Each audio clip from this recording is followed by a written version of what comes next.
I had to get a restraining order against my mother's abusive, gambling-addicted boyfriend. Hi everyone, I'm a 32-year-old woman, 32F, and I have a bit of a complicated family situation that I need some advice on.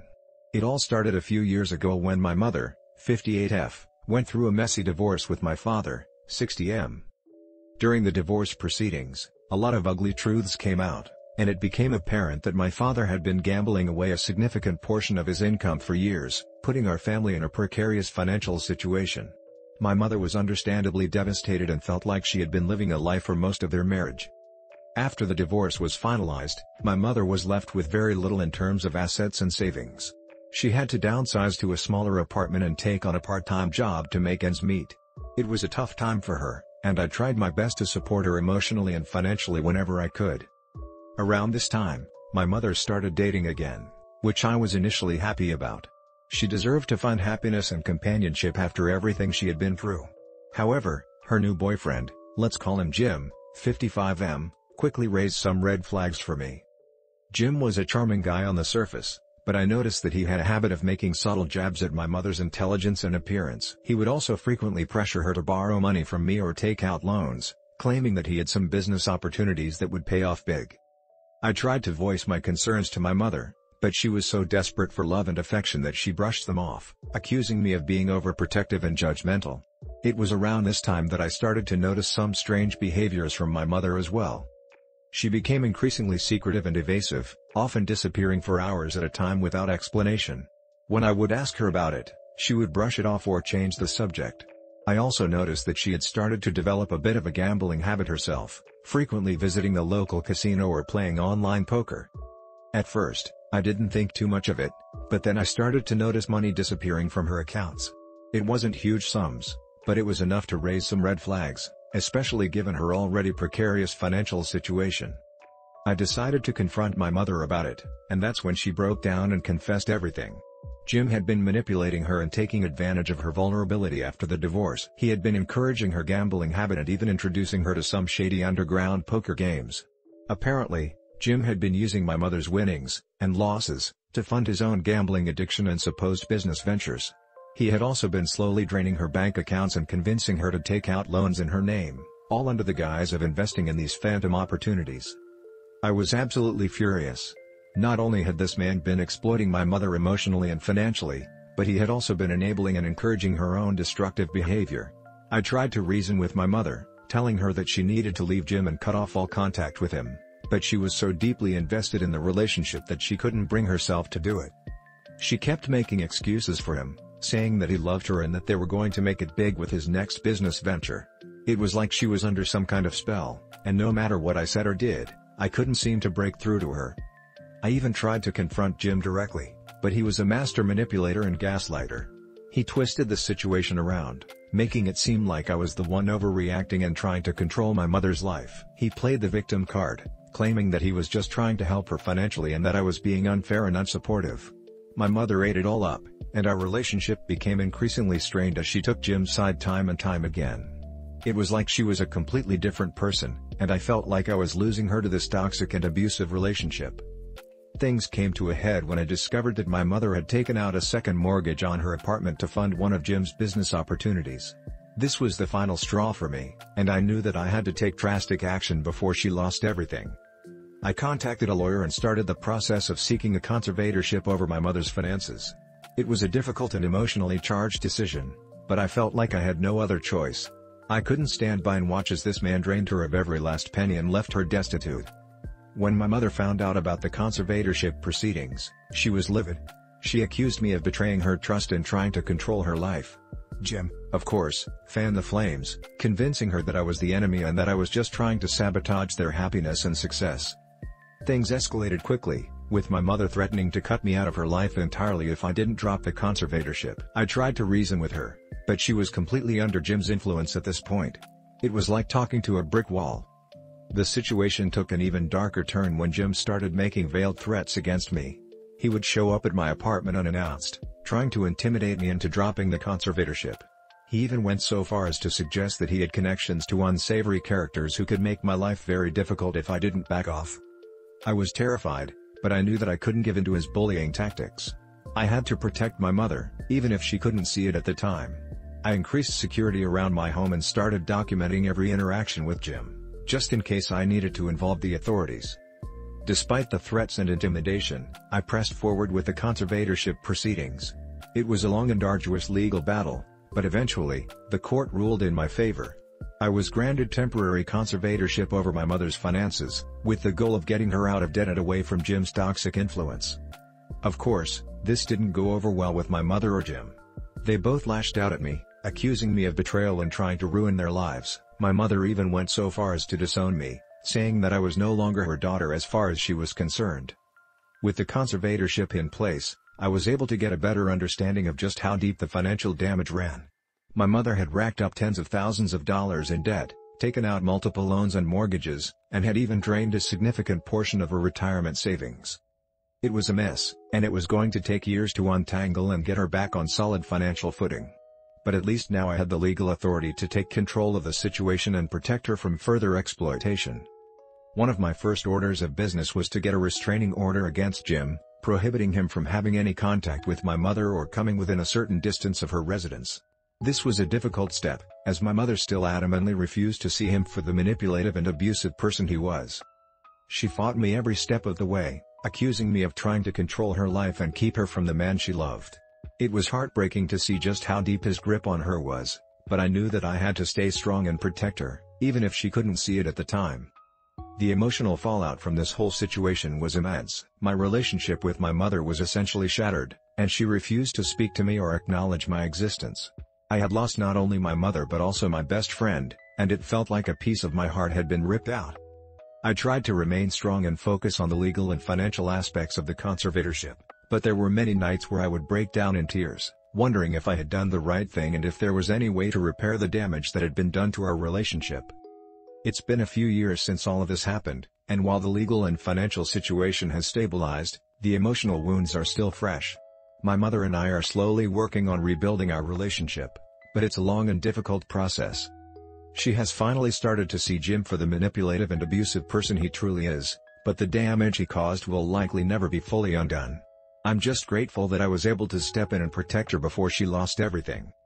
If there's one piece of advice I can offer to anyone in a similar situation, it's to trust your instincts and don't be afraid to take drastic action if necessary. Toxic and abusive relationships can blind even the strongest and most intelligent people, and sometimes the only way to break that cycle is through tough love and legal intervention.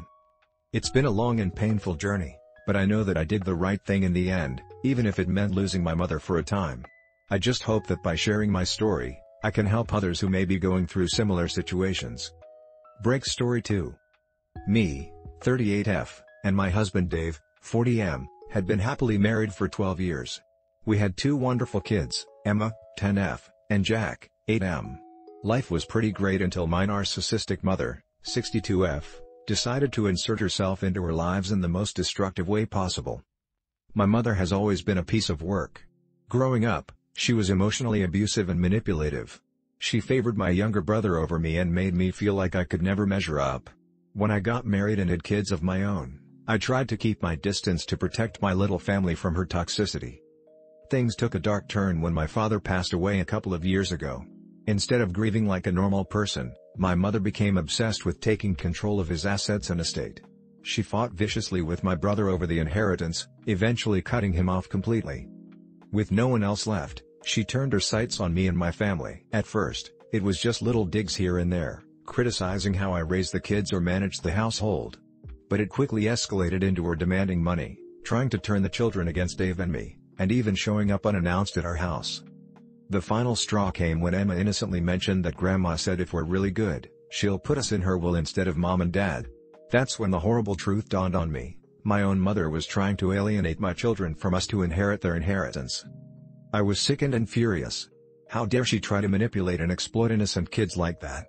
Dave and I knew we had to put a stop to her schemes before she did any more damage to our family. We decided to start documenting every interaction, every phone call, every hateful text from my mother. We installed security cameras around our property and started consulting with a lawyer about our options. The lawyer advised us to avoid escalating the situation directly with my mother, as narcissists tend to feed off drama and conflict. Instead, We needed to starve her of any attention or reaction from us while simultaneously building an ironclad legal case against her.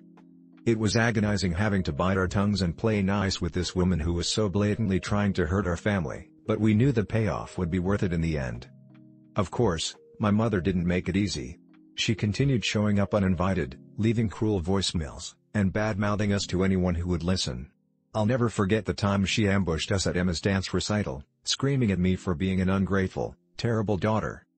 Dave and I remained stone-faced, not giving her an ounce of the reaction she so desperately craved. We simply turned around and walked away, letting her make a scene in front of everyone. Another time, she let herself into our house while Dave was at work and I was running errands. By the time I got home, she had riled up the kids with lies about how we were trying to keep them from her. I walked in to find Emma in tears while my mother coddled her. There, sweetie. You'll always have Grandma, unlike your mean mommy. I didn't take the bait. I calmly told the kids everything's okay, go play upstairs for a bit. Then I looked my mother dead in the eye and said you need to leave. Now. She was seething, but knew she couldn't make more of a scene with the kids present. You're going to regret this, she hissed at me before storming out. From then on, we refused to leave the kids alone with her under any circumstances. We also installed extra locks on all the doors and windows, as we could no longer trust that she wouldn't try breaking in again. My mother was like a raging tornado, trying everything to bang her way through the reinforced walls Dave and I had built around our family. But we refused to engage, no matter how unhinged she became. Things came to a head a few months later at Jack's 8th birthday party.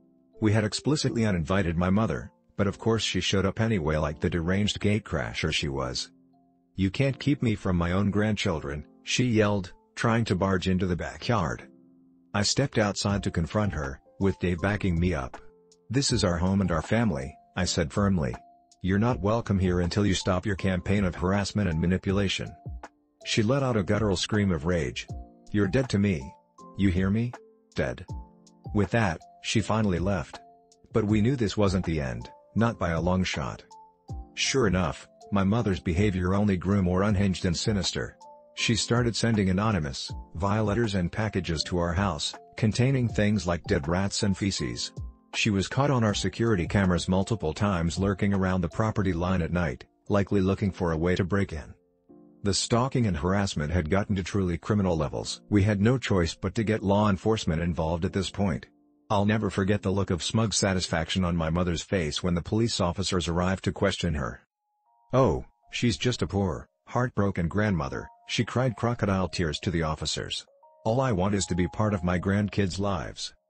Luckily, we had been meticulously documenting every shred of evidence over the past year.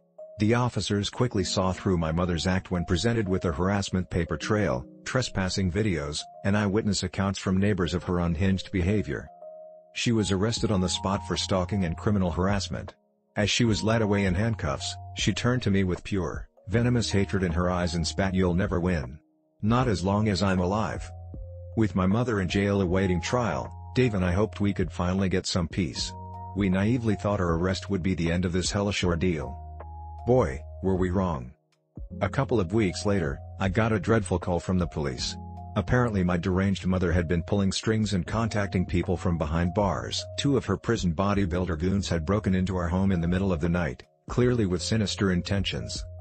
Thankfully, the alarm system woke us up and Dave was able to get us into the safe room before they could reach us. But the emotional trauma of that night, of knowing my own mother had tried to hire violent criminals to attack her own grandchildren, was indescribable. Her stunt landed her additional charges of solicitation to commit assault and criminal conspiracy. The judge threw the book at her, sentencing her to 15 years in prison with no possibility of parole. Dave and I also got a permanent restraining order against her, as well as orders to freeze her assets so she could no longer use money to enable her vengeance. We thought we could finally put this all behind us. Or so we thought. Even from behind bars, my mother found ways to torment us through her network of flying monkeys, other deluded relatives and acquaintances who bought into her lies that we were the ones mistreating her. Her sister, my aunt, filed frivolous lawsuits against us for alienation of affection and alienation from my mother. An uncle challenged my father's will, claiming my mother had been mentally unfit when she made the inheritance decisions. The cases were eventually all thrown out, but dealing with the legal fees and headaches took a big toll. Truthfully, the biggest aftermath was the emotional scarring it left on all of us. Emma began having severe anxiety and trouble sleeping, constantly worried that Grandma's people would come after us again. Jack grew sullen and withdrawn, having lost his sunny childhood innocence. Dave and I did everything we could to get the kids into counseling and create a healing, safe environment at home. But there's no denying the immense psychological damage my mother's cruelty inflicted.